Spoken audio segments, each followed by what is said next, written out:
What is up, and welcome back, everybody, to the Cash Process. I'm your host, AC, with DFS Karma and Bet Karma, and I got my co-host, co-captain, Ben Hostler. We're going to talk everything about last week, some things we did right, some things we did wrong. We'll look into the game theory going into this week, and of course, we will talk about everything that can happen this week. Ben, let's get into it. How did your week go last week? FanDuel, I know you literally can't lose. So we'll start there. This is mostly a DraftKings podcast. And then, after that, let's give some quick macro level view of, any injuries we need to talk about early on before we start diving into the podcast a bit. Yeah, obviously got to 6-0 on FanDuel, so that's good. I never would have thought I could start 6-0. I just feel like it's so hard in DFS these days to do that. So just going to take it 1 week at a time and see how long we can extend this streak. DraftKings got back to 3-3, which I like. So it's basically like we're even now. So it's like a whole new season. So I can have my winning season now if I do good the rest of the way here. But yeah, first glance, haven't looked at a ton. I normally wait till we do this like you to really dive in. Looks like a really fun slate. A lot of high over-unders, which has kind of been the trend each week. I feel like they're getting higher and higher, but I think there's a lot of good games on this slate. I don't think there's a ton of like major injury news. I don't think McCaffrey will be back. So that, gives us some more Mike Davis, but nothing crazy. Like Michael Thomas, I think is going to be back for the Saints, but I kind of wish, or not wish, I'm actually kind of happy. So the Dolphins benched, obviously, Fitzpatrick today, but they're not on the Sunday slate, so we don't have to deal with Tua, who I'm sure would have been like the free square because he would have been free. So Touche on that. I mean, congrats again. Nice start for you. I mean, incredible. 6-0. I'm 4-2 in FanDuel. I won there, and I also won on DraftKings. I started miserable, if you remember, Ben, on DraftKings. I think I was legit 0-3 to start, and we do hate talking about the puns of it is the process. That's what this podcast is about. And again, I never really blink panic. I didn't change my bankroll allocation really at all. And here I am. I'm 3-3. So I've had 3 good weeks in a row to get to even on DraftKings, and for myself on FanDuel, I'm 4-2. So having a pretty good year. I guess not as good as you, but hopefully we'll keep it going in the right direction. So yeah, to echo your sentiment, a lot of high totals relative to last week where there wasn't that. So be prepared for a lot more fantasy scoring this week. I feel like it's been down the last couple weeks. And we'll kind of get into some of these situations. I mean, I'm just taking a quick glance, looking over at the live odds, which is free at betkarma.com. So real quick shout out to both sites, betkarma.com, all your live odds, your prop plays. We talked a lot about the prop dissection of things on the Sunday live stream. Articles, content, cheat sheets over there, as well as dfskarma.com. So, guys, we appreciate it. A lot of free stuff on both sites, of course. There is some premium stuff as well where you can talk to Ben and myself by subscribing in the Discord chat buttons on both sites. All right, Ben, let's kind of get into it. Real quick, I did want to add, on Sunday we talked about, or I brought out my hedge strategy that I got a couple DMs that still didn't understand what I was doing. I don't do it every slate. I did it the last couple of years, probably more frequently than really I even wanted to. But I played Derrick Henry on FanDuel, and it's not like I faded him on DraftKings. I had a couple GPPs. He was in them, but I did not play him in my main lineup on DraftKings, and yet I still came away with a win. So I kind of anticipated going 1-for-1 this past week, and I lucked out and going 2-0. But I do think it's a viable strategy for those who play like one main lineup in cash games on both sites where, it's not the worst thing to go in 1-1, and ultimately you are putting yourself in position to actually go 2-0 at the same time. So it kind of worked out optimally last week. All right, Ben, let's talk about quarterbacks. There's definitely a few ways. I'm taking a quick look right now. I know you haven't done too much research, but where are you looking early in the week at quarterback? yeah, much better quarterback slate than what we got last week. Much more bigger names. more salary. But I think that if you're looking at these top guys, Russ, Josh Allen, Mahomes, I think if you're gonna play one of those guys in cash, it's Kyler Murray, 7,100 um, against Seattle at home. Obviously, he has like a Lamar level rushing floor from what we saw from Lamar last year, and he's the cheapest of the bigger guys. Like he's the cheapest guy over 7K, not named Rodgers, but Rodgers doesn't really run. But I mean, look at his rushing output. 13, 8, 5, 6, 9, 10 attempts. Got to 74 yards on the ground last night. Crazy, but he's running like crazy. So I think if you're going to spend up on a guy, it's him. And I think he'll probably be decently owned by the time we get to Sunday. And then there's two cheap guys that I really like, which we could talk about. I don't know if you like anyone else in this mid tier, but I think that I would skip the high 6K range because I think one of the cheap guys is Herbert at 6,400 against Jacksonville at home. And then another guy, which I'll talk about later. But I think if you're spending up, it's Kyler. I think Kyler's going to be pretty chalky by the time we get to Sunday. Well, I know the other guy you want to talk about is Joe Burrow, so go ahead. You are correct. He's just too cheap. He had a good game against the Browns in their first game. That was the game that he threw the ball like 61 times. The Browns defense is beatable, which we've seen all season, especially last week. Obviously, Ben had a pretty decent day throwing the ball, but we know that Burrow's going to throw the ball a lot. The Bengals play decently fast on offense, and he has a little bit of a rushing upside as well. Like he ran one in close last week. I don't know. Mixon came back to the game, but maybe Mixon being a little bit banged up gives him even more incentive to run it in if they get close.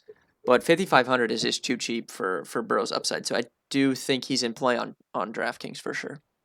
Yeah, I totally agree. I mean, I will consider Burrow. I don't know right now, Tuesday, if that's going to be the guy. I don't know if he'll be talked up at all. I mean, sometimes on these podcasts we do. I'm surprised that some people don't get talked up, and I guess vice versa, the other way. Sometimes you and I are on guys and nobody really talks about them. But for me, early on, if I have the money, it's Kyler Murray against the Seahawks. That secondary is not that well. I don't know if Jamal Adams is coming back yet or not, Ben. Don't know if you have that update. But Deshaun Watson, who I kind of, poked the bear on the live stream on Sunday, and he went off. But 6,800 looks like a very fair price. And again, early in the week, I just kind of look at the Vegas totals, part of my process on betkarma.com, looking at the live odds. I mean, Deshaun Watson's probably going to pop. You got to figure that game does shoot out. So for me, my pool right now, it's probably Murray 1. I'd say Watson 2. And I would consider a potentially Joe Burrow-ish cheaper play. I don't think I'll go to Herbert. I don't know. I mean, I know he looked great against New Orleans, but I probably won't go there.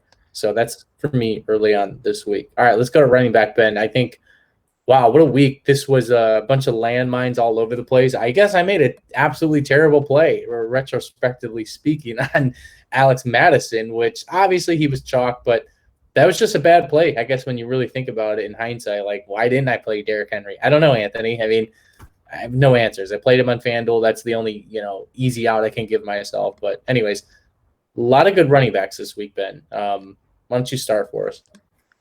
Yeah, running back is loaded this week. I don't think anyone's going to play Zeke, which is funny. So that's something to look at for tournaments. But I think Alvin Kamara will definitely get ownership under 8K against Carolina. Obviously, horrible run defense, but his usage in the passing game is a plus on a PPR site like DraftKings. Takes a little bit of a hit in the passing game with Thomas coming back, but I think that he's good enough that he can win in that matchup, and he's under 8K. It's not like you're being asked to pay 9K for him. DraftKings just has been pricing these running backs down this season outside of McCaffrey, so I do think he'll get a ton of ownership. The next guy, like Zeke, I think is fine. Henry fine in tournaments, but I think Aaron Jones is probably the next guy for cash. I will say that the big con with Aaron Jones is that Jamal Williams is going to get his work, and so Aaron Jones is going to get taken off the field at points. But I think that the matchup with Houston and just Jones' massive red zone role, I think that makes up for him getting taken off the field. So I think he's a really good play at 7,200. And then I think it comes down to Mike Davis or Kareem Hunt. I think it's one of those two. If McCaffrey's out, obviously. But Davis, I think, ran kind of bad. Like, Chicago schemed him out of the passing game. So he didn't get a ton of targets, but I mean, he's still going to get that massive role. Like, I'm not going to overreact to a tough matchup. And if they're going to keep put up points against New Orleans, like they're going to have to throw him the ball. So I think he's in play. But Kareem Hunt at the Cincy against the Bengals, obviously bad run defense. Really liked Jonathan Taylor against them last week. He got really hurt just by that game. I mean, when Baker throws a pick six to start the game, basically, and you're down, like that's going to hurt the Browns' chances of running their offense. So I think Kareem Hunt under 7K is a really strong play as well. Yeah, there's a lot of guys. Sorry, the only guy I don't think I heard, and you probably did say the first guy you talked about, Alvin Kamara. Yeah, like he's a great. I think he's going to be pretty chalk on DraftKings, I would say. Okay, cool. Yeah, I mean that's like for me that I think that's like the easy play of the week, the obvious play, home game, dome game. Obviously going against Carolina. I'm gonna rattle off a few more names because I think there is a lot of guys this week, and again, it's hard early to make a true statement. But I love obviously Kamara. Man, I keep staring at Aaron Jones at 7,200, and I get that Jamal Williams is there, but I got to find it hard to believe I don't play Aaron Jones in cash this week. But if you look back, I'm looking back at, yes, I am game log watching, which I don't like to do, but just because we're on this podcast, he has only broken 20 essentially once in the last 4 games. So I don't know. I mean, the price just looks very fair, especially in that type of scenario. 56 total we talked about earlier on the road. Should be more involved coming off like a pretty bitter loss. I like him a lot. You did not mention Swift. Any love for Swift? I mean, 5,400. That's a huge total game, dome game against the Falcons. Yeah, there's 3 cheaper guys that I think are going to be in play. Swift is one of them. It did look like they kind of passed the torch to him last week, and he's really good. I mean, he was like a couple years ago, he was the running back prospect coming out that people were waiting on, right? And he has ability in the passing game, which is a plus against Atlanta. So I do think he's in play. I think that Justin Jackson's in play against Jacksonville, who is 4,900, I think. He was the lead back over Kelly in their last game. I'm a big Kelly fan, but I'm not going to argue. Jackson was the guy in that last game, but Kelly is going to be on the field. So I don't know if I want to trust that in cash, but the price is definitely good. And then I don't know what people are going to do with Kenyon Drake, 4,800. I don't want to play him, but I mean, he exploded for like 160 and 2 touchdowns on Monday Night Football last night, and everyone watched it. So I'm sure, he will get talked up at some point, but we like to spend up at running back in cash. So we'll see later on in the week. Drake is the classic guy that will burn you the next week. And frankly, like I said, Adam, he's the key to this game. Like if he plays, to me, that's an easy fade at Drake. Like you don't even blink. If Jamal Adams plays, he's that good of a run stopper, and I think he is back this week. So just stay tuned to Discord and Ben's and the rest of the gang's content. I will say, right now, temporarily, my 3 plays are Kamara, Aaron Jones, and it's Kareem Hunt. And I feel like people are going to overlook Kareem Hunt, but 6,800 is kind of like Aaron Jones. They keep staring at the price tag. It just looks wrong. They're playing against Cincinnati. I know it's an away game, but the Browns, granted, Ty comes back this week, which I think he's coming back. That would be a massive upgrade. So, again, it's key to look into the injuries that affect the other positions. I think the Browns will literally run all over the Bengals like they did earlier this year when Chubb was here. And Kareem Hunt is seeing the bulk of everything. I mean, he had 13 carries, but he was more involved. They kind of took him out later in the game when the Browns were completely out of it. I like Kareem Hunt a lot, and I don't think people are going to play him in cash games because there are cheaper guys. However, there are a lot of guys this week to consider, and we'll consider more of them later on in the week. But that's where I'm going right now. All right, let's go to wide receiver, Ben. Yeah, obviously tons of good plays at receiver with all these high totals. If you're spending up, I don't know. Like, I think if you were going to spend over 7K on a guy, it's probably Metcalf or Julio. Just given those games, Metcalf's just a beast, man. I'll play him every single slate. I don't know if I'll play him in cash, but I will have exposure to him. Julio, I played him in tournaments last week, which was huge. People, were scared of the injury, and he went off. The second touchdown he scored was kind of fluky. That was weird. They just didn't tackle him. But I think at 7,100, that's too cheap for that game. And then the next guy I think is Kenny Galladay. We were talking about before we started the podcast, but he's due for such a big game. The targets don't look great, but they were running all over Jacksonville, like never needed him. He did get tackled at like the 2 or 3 on like kind of like a screen, and then he also got an end zone target and just didn't connect on it. But he's going, 16, 17 DK points without scoring. One touchdown this year, so I think he's due for a big game, and obviously high total, bad defense. I trust the Falcons to put up points on the Lions more than I do the Jaguars. So the shootout definitely could be in play there, and I think Galladay at 6,700 does make sense if you can fit him in. Yeah, I mean, if you got the money to, obviously you're paying for Devontae Adams. I feel like he's the no-brainer play of the week. Granted, you got the money. DeAndre Hopkins, of course. It's like 1A, 1B. Michael Thomas, I guess we can look into, how his ankle's doing or whatnot, or if he's punching somebody in the face this week. I don't know. Yeah, so Really he should be fully healthy, man, because he was going to play last week, and then they just, benched him. So my theory on this is that he called out Drew Brees. That's my theory, because why else would you bench the best receiver in football, right? Like, you're not just going to take him out because he got mad at some DB in practice. Like, he totally was calling out Drew Brees for sucking, dude, 100%. Probably, but I do love that. What was it? The Jackrabbit called him Slant Boy or something. Yeah, dude. Oh my god. That's funny. Yeah, go. I think Keenan 62. I think Keenan's in play too. If you don't play Herbert, you could get some exposure to him. I mean, Keenan's been his guy. Monitor his health because he got hurt in that game and never came back, right? Yeah, I think he's good to go. I don't think it was like back spasms, and they said he's fine. And that was like a week ago. So I think he's good to go. And then you could kind of get some exposure to Herbert by not playing him if you play Keenan. So.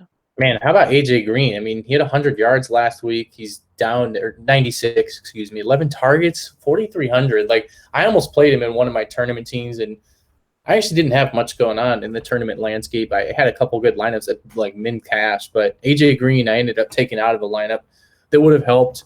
I'll consider him, honestly. I just want to kind of check some things about how he lines up, against the Browns. I mean, the problem is Ward. It's a good matchup for Ward. I think Ward is overrated, but Ward can defend AJ Green well, which leads me to Tyler Boyd at 5,400. I know T. Higgins is there. People probably want to play the new shiny toy. I mean, I'd happily go back to Tyler Boyd. I just always tack the Browns in the middle of the field. It's a thing. Boyd's going to see a ton of targets, man. I mean, especially a game like this, they're playing from behind.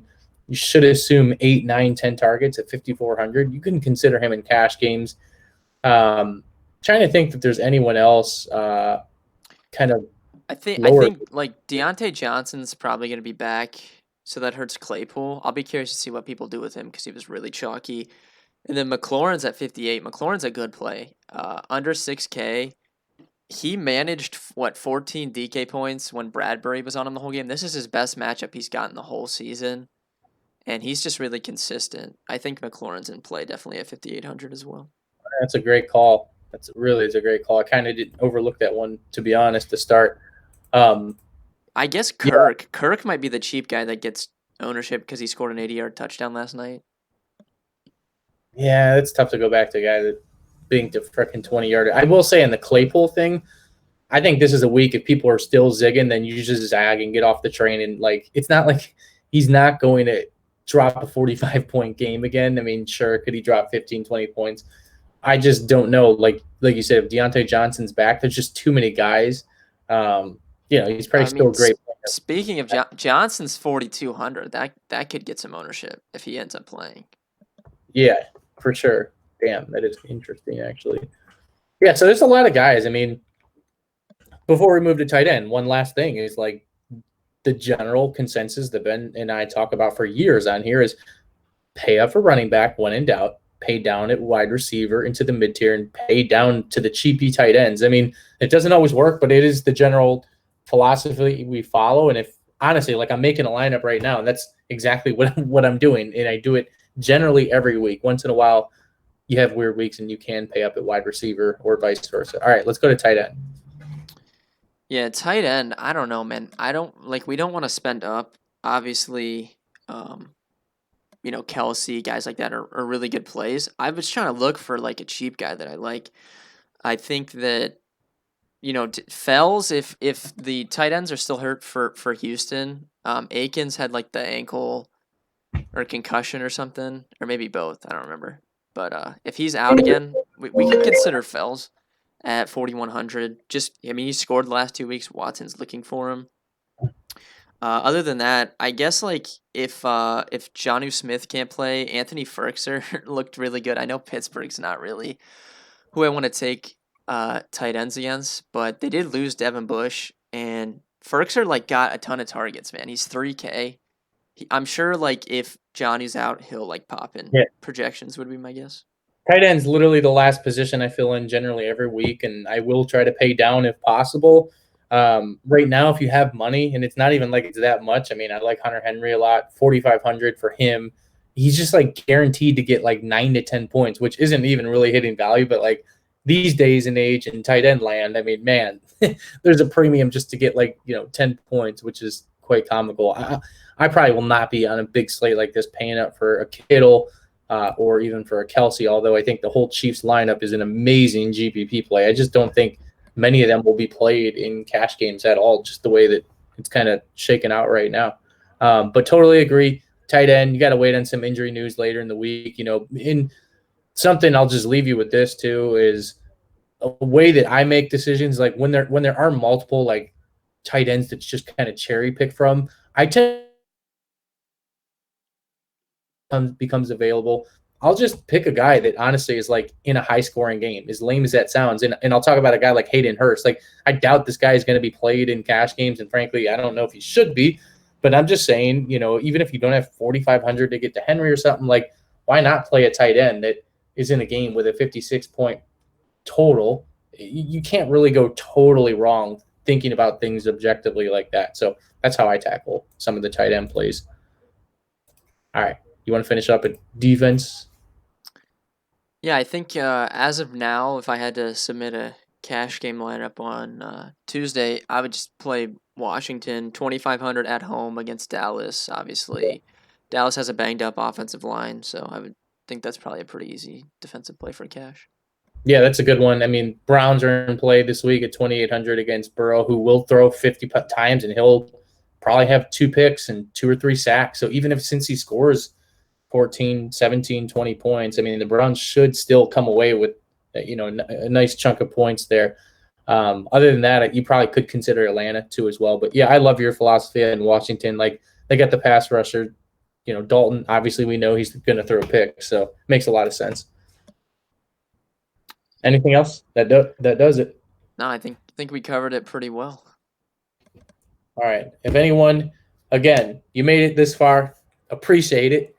DFSkarma.com is where all of our premium DFS content goes. BetKarma.com, Vegas odds, props, simulations, expert picks from the humans themselves. Good luck this week, everybody, and we will see you back here next week.